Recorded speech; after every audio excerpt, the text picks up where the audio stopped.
The morning began like a watercolor dream, washed in pale blues and gentle grays. Rain had been falling since before dawn, tapping softly against the windowpanes of the small seaside hotel that sat perched above the English Channel.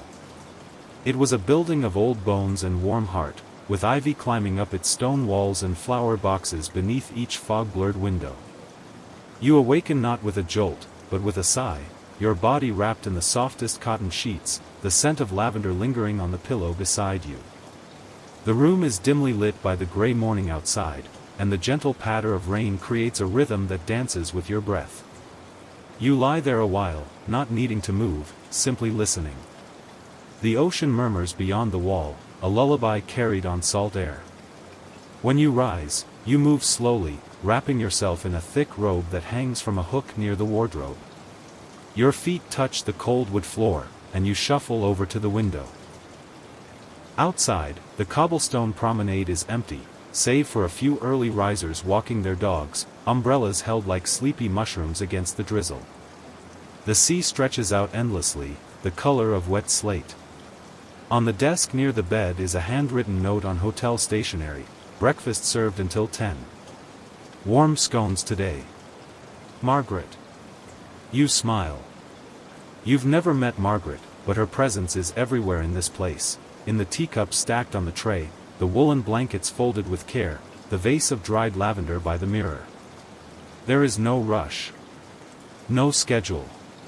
Only the promise of rain and stories.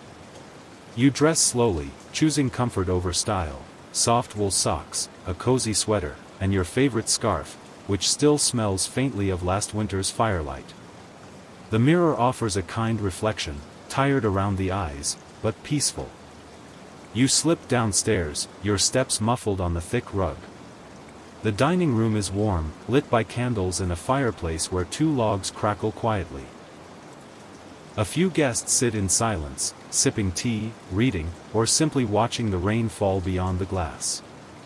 Margaret, you presume, brings you a plate of steaming porridge with honey, a basket of warm scones, and a mug of milky tea. "Rain's good for dreaming," she says kindly, before leaving you alone. You eat slowly, savoring each bite. Everything here is meant to be unhurried, soft around the edges. When you're finished, you thank Margaret and step outside with an umbrella, the rain still whispering down like secrets from the sky. The promenade is hushed beneath the rain, every sound softened like it's been wrapped in wool. You walk slowly, your boots making muted clicks on the slick stones. The scent of the sea is stronger here, mingling with petrichor, the earthy aroma that rises when rain kisses dry pavement. To your left, the low wall of the seaside barrier curves gently, holding back a restless tide. Beyond it, the ocean heaves and sighs under a silver sky. Waves push against the shore with a sleepy rhythm, as though they, too, are waking slowly. Seagulls glide low across the water, their wings barely moving, coasting on the wet breeze. Shops line the other side of the walkway, shuttered against the morning drizzle.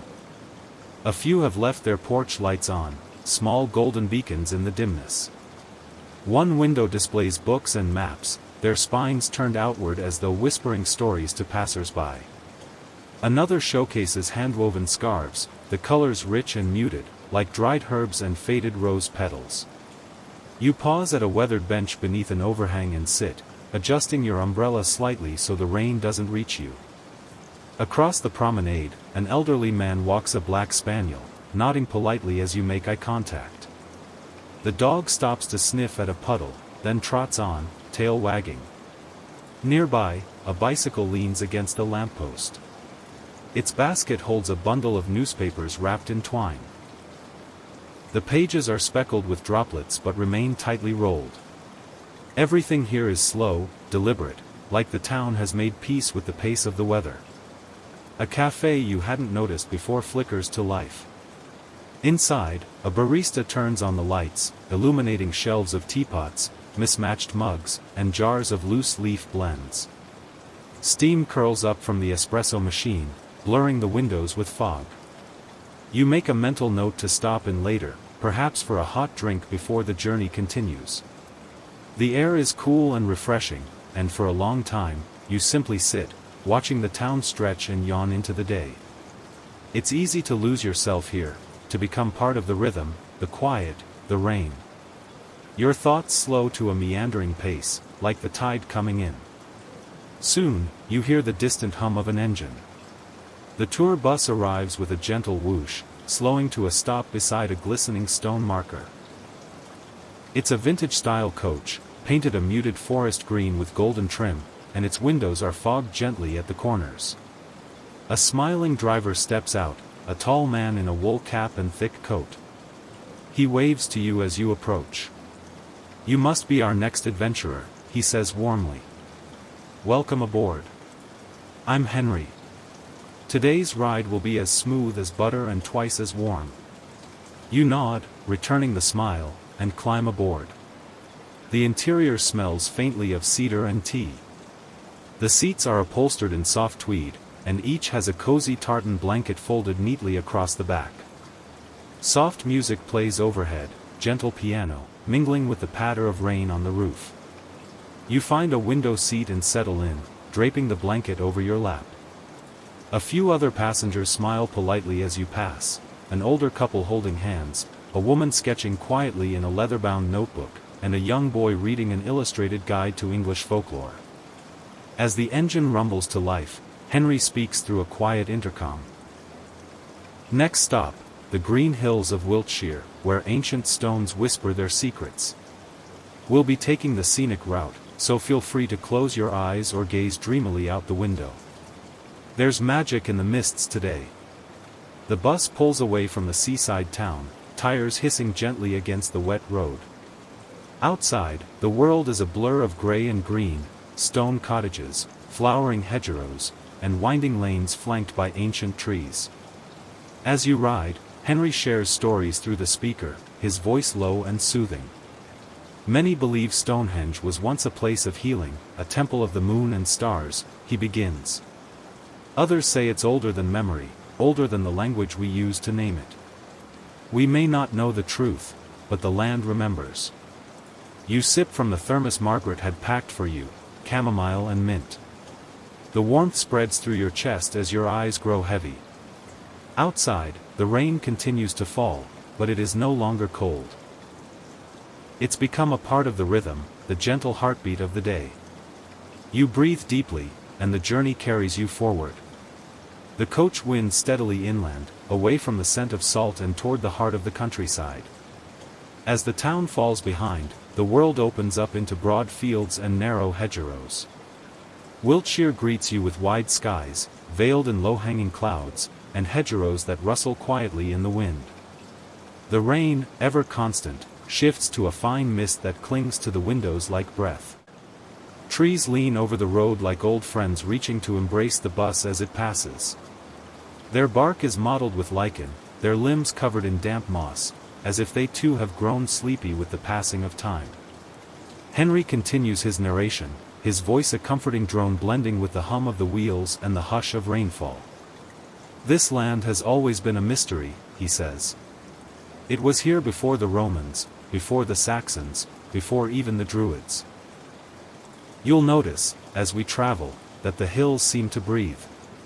They rise and fall like waves, and hidden beneath them are secrets too ancient for books." You glance out the window and understand what he means. The hills are soft and endless, flowing like green fabric thrown gently over a sleeping giant. Cattle graze peacefully in the distance, their shapes blurred in the mist. Now and then, the ruins of a crumbling stone wall appear, covered in ivy and dotted with foxglove.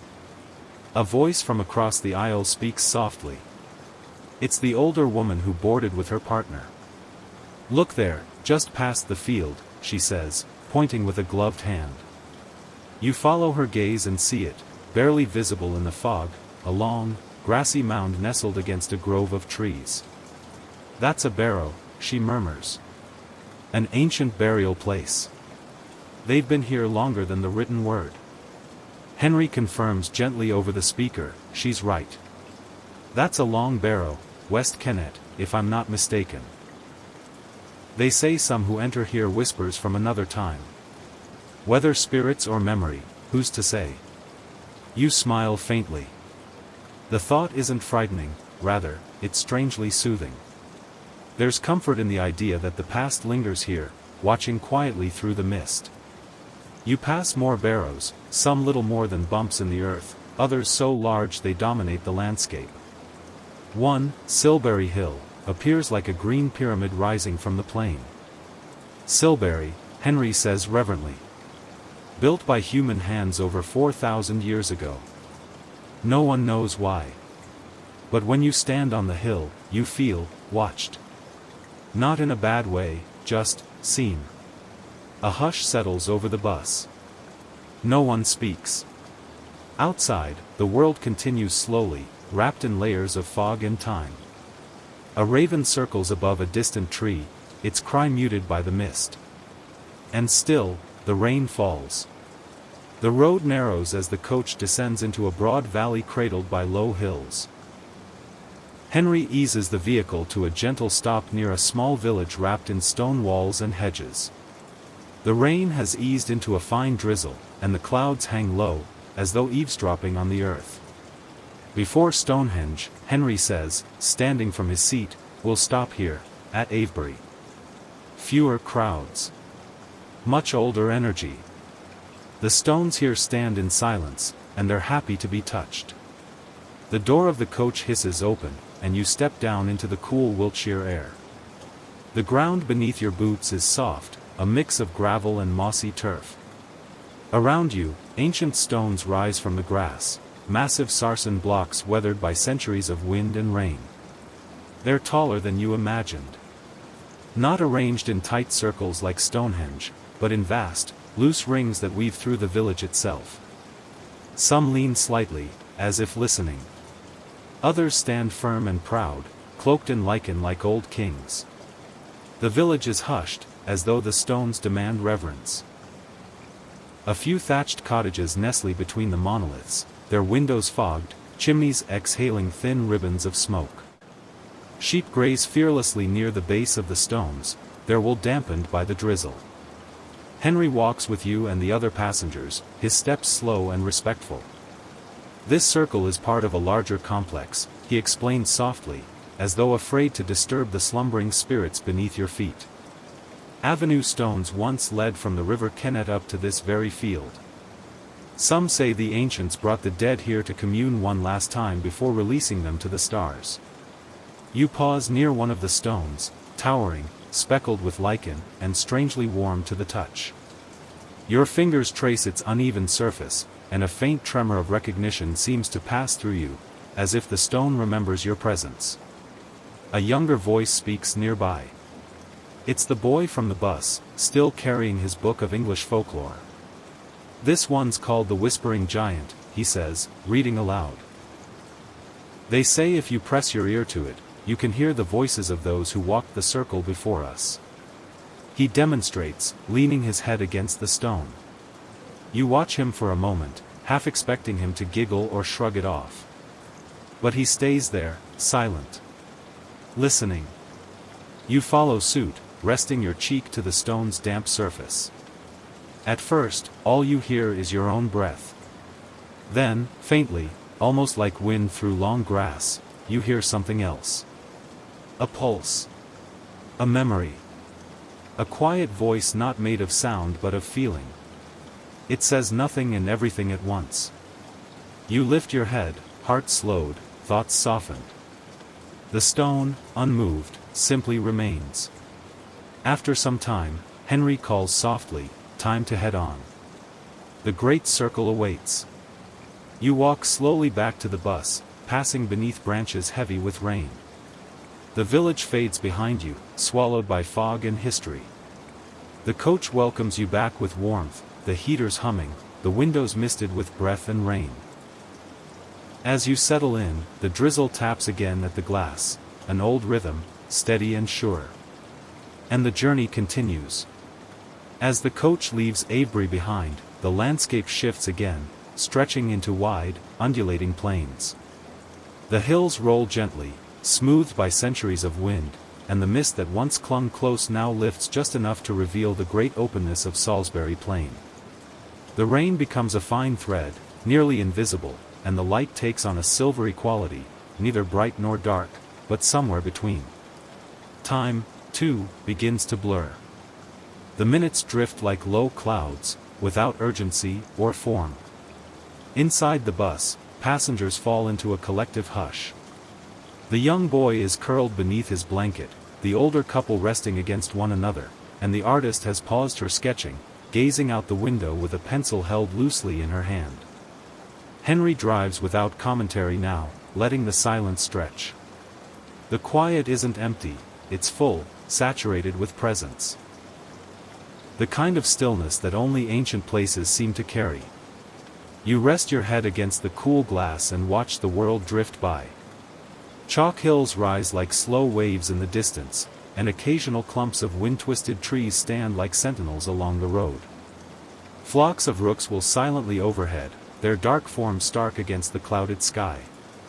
You pass through a small hamlet, just a few homes, a post box, and a lonely pub with a crooked sign that reads the Druid's Hearth. A single candle glows in the window, casting amber light against the gray afternoon. A figure behind the glass raises a mug toward the bus as you pass. You raise your hand in reply. Moments later, the road curves along a ridge, offering a view of a vast, open plain below. And there, faint, almost hidden in the veil of distance, you see them, the stones of Stonehenge. A hush spreads through the coach. Even Henry lowers his voice. There they are, he murmurs. Waiting. The sight is fleeting, the angle soon lost as the road dips once more. But it's enough. The circle has appeared like a dream on the horizon, solid and ethereal, ancient and alive. You close your eyes and let the rhythm of the road lull you. The hum of the wheels, the breath of the bus, the whisper of mist on the windows. All of it becomes part of you. And in that stillness, you begin to dream, not of sleep, but of memory. You dream of feet treading damp grass in a world before language. Of moonlight on stone. Of voices chanting not in words, but in rhythm. The coach rolls on, carrying you through the breath of time itself. The bus slows, tires crackling softly over a gravel path lined with old oak trees. Through the windshield, you glimpse the faint silhouette of the henge once more, closer now, still veiled in gentle fog. It doesn't rise dramatically from the earth.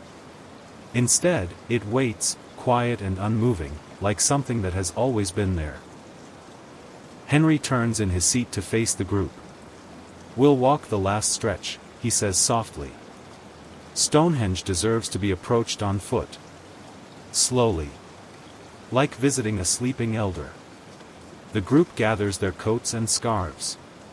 A few passengers are still wrapped in the spell of sleep, eyes blinking slowly, limbs moving dreamily. You step off the coach into air that smells of wet grass and ancient soil. The mist drapes everything in soft folds, muting sound and light. The path ahead winds gently through low hedgerows and across an open field.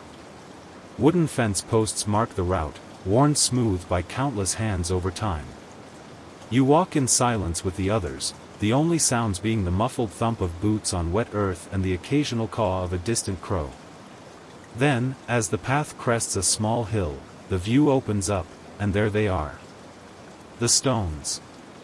They do not tower or gleam or shout. They simply are. Massive and gray, standing in deliberate shapes against the open plain. Each stone is different.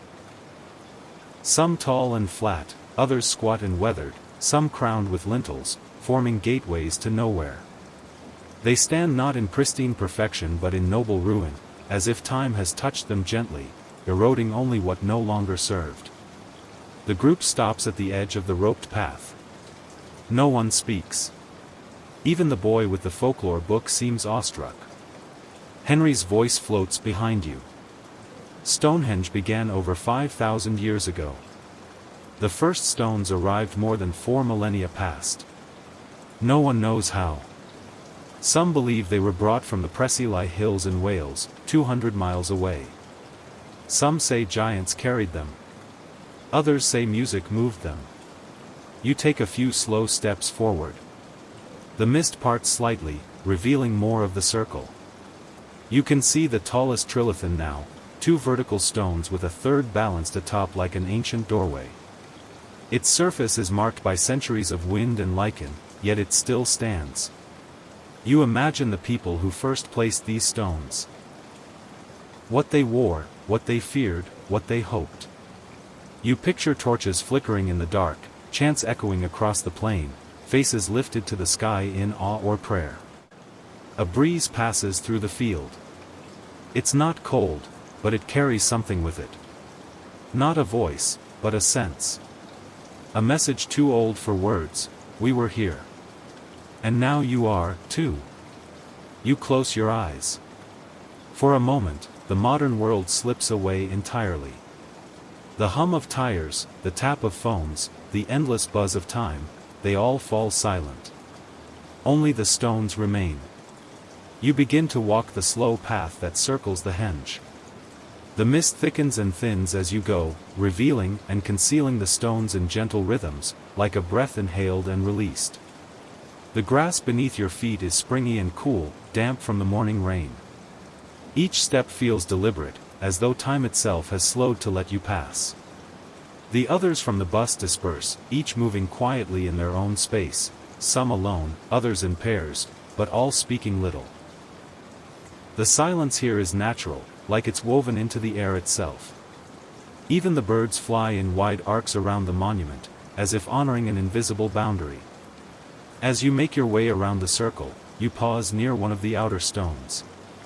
It stands apart from the rest, tall and solitary, its shadow stretching across the grass in a thin, wavering line. A placard nearby identifies it as the heel stone. You read its description, likely a marker of the midsummer sunrise. On the solstice, the sun rises directly above this point, casting its golden light into the heart of the henge. You look toward the eastern horizon. Though the sky remains shrouded in gray, the idea of that sunlight, pure and ancient, glinting off these stones ignites something within you. A flicker of understanding, or perhaps reverence. The boy from the bus appears beside you, still clutching his guidebook. He speaks softly, as if he too feels the need to whisper. They say the heel stone used to mark a path. Not just the sun's, but the spirit's too. The dead would follow the sunrise, they thought. Into the next world. You nod, not needing to speak.